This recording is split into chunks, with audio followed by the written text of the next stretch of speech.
আজকে বৈষম্য বিরোধী গেটের সামনে একটা ডাস্টবিন, কালকে পুরো বাংলা একাডেমিতে থাকবে।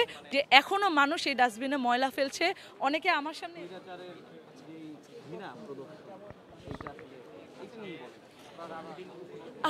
আমরা জানি যে 17 বছরে আমরা অনেক কিছু ফেস করেছি। আমরা যতই এখন এসে অনেকে বলছে স্বৈরাচারী সরকার ভালো ছিল, হ্যান ছিল। কারা বলছে? একটা ক্ষুদ্র অংশ যারা বলতে পারছে। এতদিন তো আমরা বলতে পারিনি, তারা বলতে পারছে জন্য বলছে বড় বড় কথা। তো আমরা আবার রিমাইন্ডার দিতে চাচ্ছি এই ডাস্টবিনের মাধ্যমে যে হ্যাঁ, আমরা কোনো নর্দমাকে, আমরা কোনো নোংরাকে, কোনো ধরনের অপপ্রচারকারীকে, দোসরকে, যে আমাদের উপর নির্যাতন করেছে, আমাদের পরবর্তী প্রজন্মে ধ্বংস করে দিতে চেয়েছিল, আমাদের যে আমাদের মেধাকে ধ্বংস করে দিতে চেয়েছিল, ওই ধরনের মানুষের আমাদের দেশে কোনো এক্সিস্টেন্স নেই। আজকে বৈষম্য বিরোধী গেটের সামনে একটা ডাস্টবিন, কালকে পুরো বাংলা একাডেমিতে থাকবে, পরশুদিন পুরো দেশে থাকবে, তারপরে পুরো বিশ্বতে থাকবে। যে এই ধরনের নর্দমা, এই ধরনের মানুষ যে কাদামাটির মতো দেশটাকে খেয়ে ফেলছিল, ওই ধরনের মানুষের আমাদের দেশে কোনো এক্সিস্টেন্স নেই।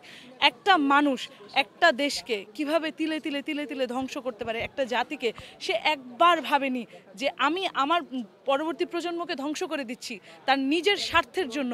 ওই ধরনের মানুষকে আমরা চাই না। 20 বছর পরেও চাবো না, 50 বছর পরেও চাবো না। এই যে প্রতিবাদী মনোভাব, বৈষম্য বিরোধী বা আমরা ছাত্ররা, জনতারা, সেই প্রতিবাদী মনোভাব সবসময় ছিল, এখনও থাকবে, পরবর্তীতেও থাকবে।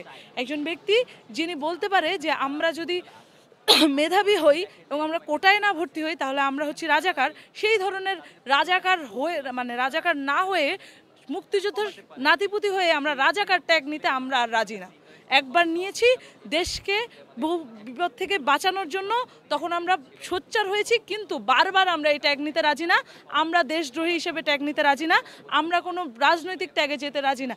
আমরা চাই যে দেশ সুন্দরভাবে চলবে এবং দেশের কোনো দোসর যে আমার সামনে আমার ভাইকে মেরেছে, আমার বোনকে মেরেছে, তাকে আমি কখনো আমার দেশে জায়গা দিব না, কোনো দিনও দিব না।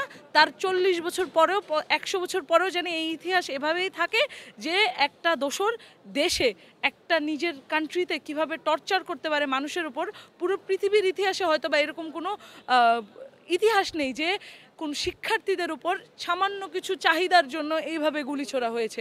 এবং এই যে আমাদের দেশের ইতিহাসই যদি আমরা ঘাঁটি, 71-এর পরে আমরা বলতে পারবো না এইভাবে এত জনগণের হাজার, এই যে আমরা দেখছি দিন দিন বাড়ছে, আমরা কিন্তু মৃত্যুর হার দেখছি, যে আমাদের অনলাইন যে পোর্টাল আছে সে দিন দিন বাড়ছে, প্রায় 2000 মানুষ পুরো ইতিহাসের বুকে কখনো দেশের মধ্যে কোনো ছোট ইস্যুতে মারা যায়নি। এই ধরনের দোসর যে নিজের স্বার্থের জন্য দেশকে ধ্বংস করে দিতে পারে, তাকে আমরা চাই না। এবং তার প্রতিবাদ স্বরূপ আমাদের এই ডাস্টবিন, তাকে আমরা আমাদের হিসাবে দেশের নর্দমা হিসাবে ঘোষণা করলাম এবং নর্দমা হিসাবেই তাকে ট্রিট করা হবে। এবং এই ধরনের দোসর বাহিনীর কাউকে আমরা আমাদের দেশে কখনোই আর আগের অবস্থায় যেতে দিব না। এই জায়গাটাই আমরা আবার দেখাতে চেয়েছি। অনেকেই বলছে যে আমাদের ওপর মানুষ এই বিরক্ত বা বৈষম্য বিরোধী কাজ করতে পারছে না, বা আমাদের সময় লাগবে, আমরাও কিন্তু এখানে অভ্যস্ত না, আমরা চেষ্টা করছি।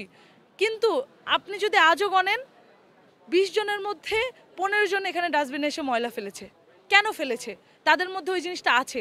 তারা হাসিনাকে চায় না, তারা কখনো চায়নি, এখনও চায় না, পরবর্তীতেও চাবে না।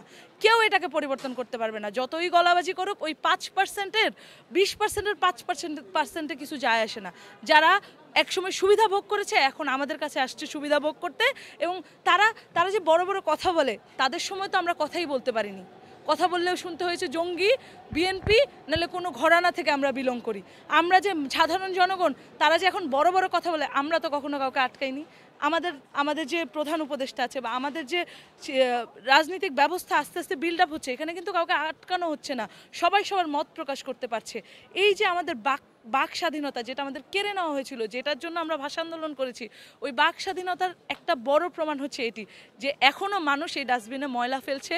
অনেকে আমার সামনে এরকমও বলেছে যে আমার কাছে ময়লা নেই, কিন্তু আমি ময়লা ক্রিয়েট করে ফেলাচ্ছি, কারণ আমি চাই এখানে ময়লা ফেলাতে, আমার কাছে সে নর্দমা।